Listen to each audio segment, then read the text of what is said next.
v.h.s.x? What do you mean? All right, everybody, welcome back to a brand new video. Today I wanted to talk about a video from Not a Ladder titled 14 Minutes of Why Otzdarva is Wrong, Dead by Daylight. And I'm interested in really discussing this topic because it was actually recommended to me from one of you guys in the Discord community. So if you want to join the Discord community and submit any videos that you want me to cover, you can go ahead and join with the link in the description. Just make sure you hit the knife emoji in the rules when you do so. But with that being said, thank you for the recommendation. I actually did watch this video in my own time at an earlier point, but I actually forgot some of what was said. So I think I'll be able to at least give my own take on this particular rant that was kind of going on. He happened to have, I saw it and went, oh, there are gonna be a lot of players and behavior staff members that are gonna see this and go, whatever Mr. DBD creator man says. And the only way I felt I could fully explain my point was through a video, so here we go.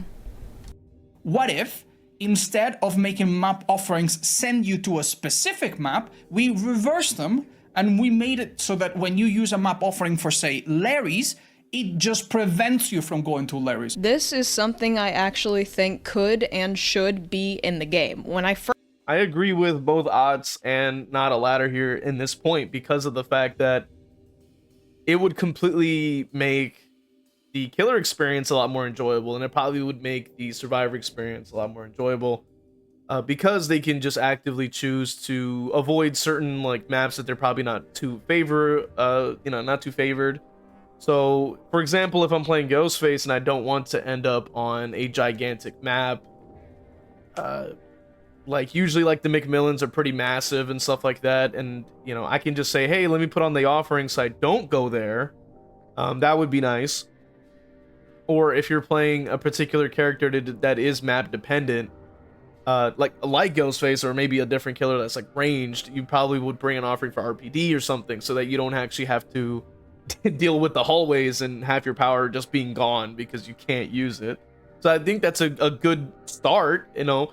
And I gotta say though, I do like where the map offerings are now, because as much as I would like to go to RPD and Midwich when I would like to as a Ghostface main, obviously that also would mean that everybody would be able to do that, meaning that I can go against survivors that can stack up on offerings to go to Area of Crows like they used to do, which I have gone to hundreds of times, I think, back when map offerings were at its peak. And also the McMillan, I think it was like that Auto Haven as well. I think I was only going to Auto Haven and Area of Crows around that time. And it was definitely, I've gone to Area of Crows with Ghostface so much. And you guys know who follow the channel, I always rock the classic robe. So you know that I'm literally wearing a full black outfit on a brown sandy map, so I stand out completely, and I still manage to actually win like a lot of the time. So that's on those maps. So I gotta say, I think the Trial of Fire I had to go through with that map has definitely worked out in my favor. But regardless, you know, it's just nice to not think about having to go there again, and this would obviously solve that. First got DBD, one of my first questions was, why isn't there a way to ban maps? If I'm a survivor and I don't want to go to an indoor map, let's say that I use the Hawkins offering because I don't want to go to Hawkins, well, I could go to Larry's. It just changes, it literally changes a little bit my chances, but I could still go to an indoor map. If I'm playing Ghostface and I don't want to play in an outdoor map and I burn an Area of Crows because I don't want to go to Erie, well, I could still go to Ormond. So this literally would do nothing. When he said this, it actually became like completely clear to me what the problem was. He pretty much propped up this one idea in his head that this is the only reason people would use map offerings. Oh, okay. Now I can kind of agree with just the latter here, because that is a good point. If you're trying to avoid when you're using a map offering like that, then it would obviously mean I don't like this map in specifically, so I don't want to go there. But the point that Otz is making is talking about the type of map, which is a completely different discussion, and therefore I have to agree that, yeah, no, that's not really what this discussion should really be about if we're talking about a map ban. Don't want to go indoor, so I'm gonna ban an indoor map. Oh, I just go to a different indoor map. Yeah, that wouldn't make any sense. That's not the argument for why they'd be good, but I apparently now need to explain what that actual argument is. So, you bring map offerings because you want to go to a specific map since it's good for your killer or build. You'd want to ban a map if that map is bad for your killer or build. That's easy enough to grasp, but it seems like what we really need is a more thorough example. I have to point out that if you want to see the full explanation, the video is linked in the description. But I'm going to quickly touch on Unknown, because that, like, the things that are brought up in this video are exactly why, as much as I can appreciate Unknown and his existence or their existence, or its existence, for being in the game, because the lore is great, the sound design is great, like the voice lines are great, the cosmetics are great, like all across the board, great, awesome, love it. But the gameplay when I play this character is like, it's feast or famine. Like, you either can get some really cool shots in and you feel like you're on top of the world and you get some hits and some downs, and then there's other times where you're just like, you just cannot get that follow-up hit with your stinking power, and it's like, oh my god, like, this feels like absolute garbage for me to play.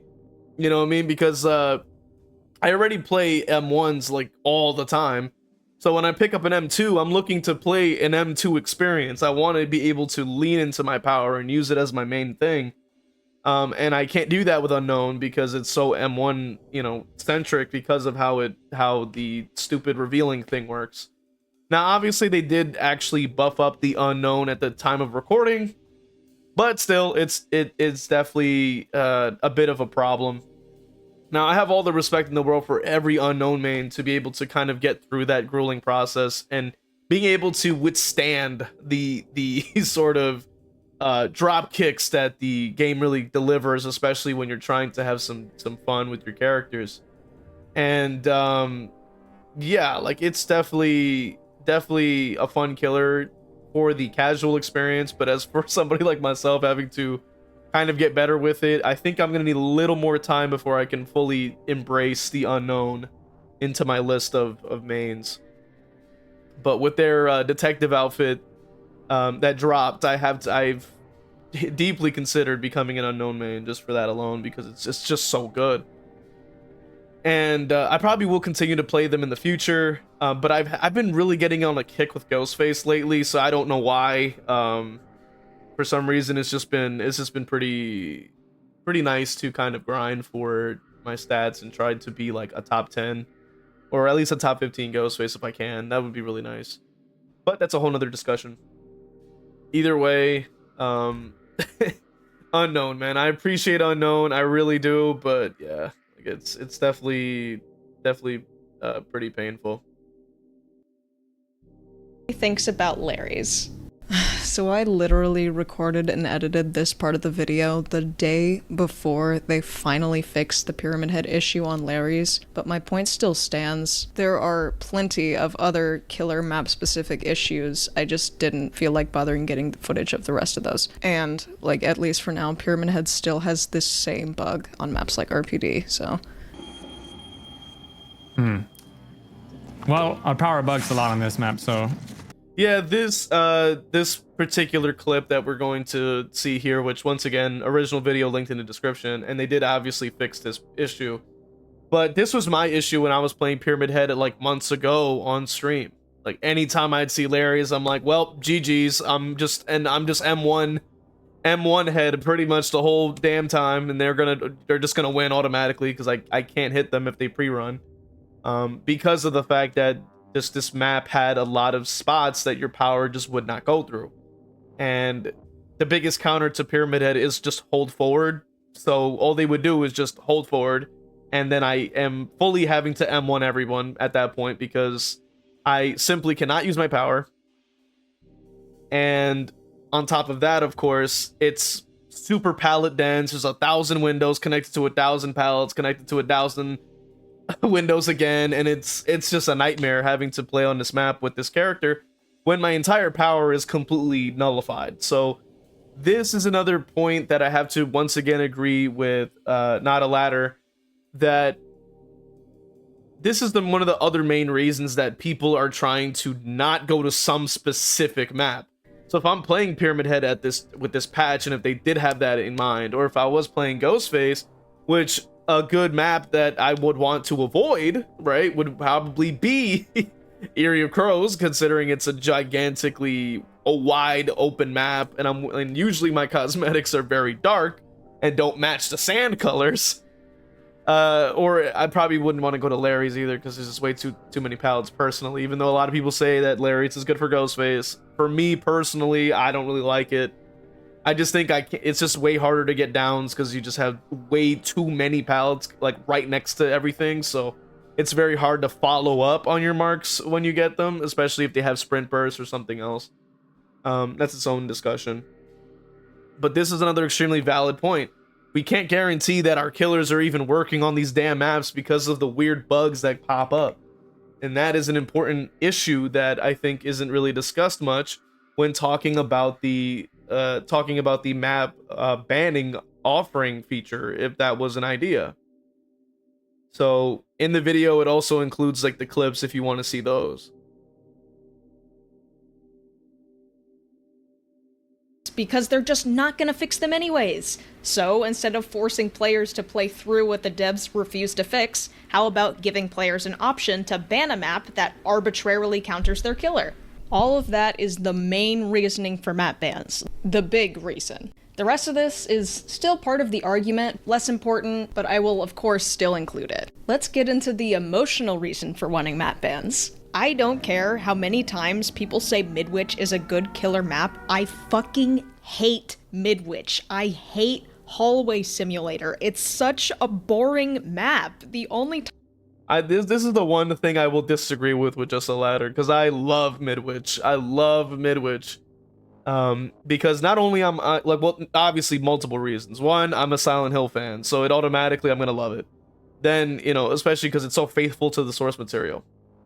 Two, it's the only map with jump scares, and I think one of the only maps with jump scares, I think. And then the third reason, obviously, is that because it's small enough, it makes Ghostface quite good. It's a pretty good Ghostface map in that sense. Like, I'm able to, like, you know, go around corners and paths and things like that I can use to try to cut off angles and stuff like that. Very fun. And most of the palettes are pretty playable for Ghostface, so I have to say that's not bad. Which I appreciate, because very high palette density is not a good thing for an M1. But I'm gonna end the video here. If you want to watch the original, it'll be linked in the description. They do cover more examples of like maps that affect you know, different killers, and then like touching a little bit more on sort of like 3-gen stuff, maps, like covering unknown. It's very in-depth, a very, very good video. Highly recommend it. Go ahead and watch it on your own.